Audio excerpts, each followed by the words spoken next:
అని అక్కడ నిలబడి ఆ పాశాన్ని తీసి సత్యవంతుడి మీదకి వేస్తుంటే ఈమె చూసింది. కనపడతాడా ఎవరికైనా?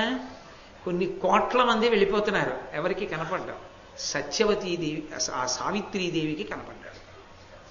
ఆమె చూసింది. కనియన్ అని ప్రారంభమైంది, అందుకే పద్యం. ఆమె చూసింది అటువంటి వాడిని. ఆయన అన్నాడు, నన్నెవ్వరూ చూడలేరు, అది సాధ్యం కాదు.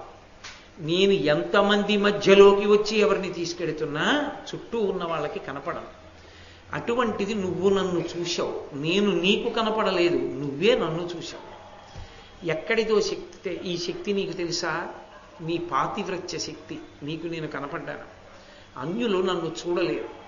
ఇతను మహాపుణ్యాత్ముడు, అందుకని నా భటులు వచ్చి ఇతని ఉసురు తీయడం ఏమిటని నేనే స్వయంగా వచ్చాను. యమధర్మరాజు, ఆయనకి కాలం అయిపోయిందమ్మా, ఆయన ప్రాణం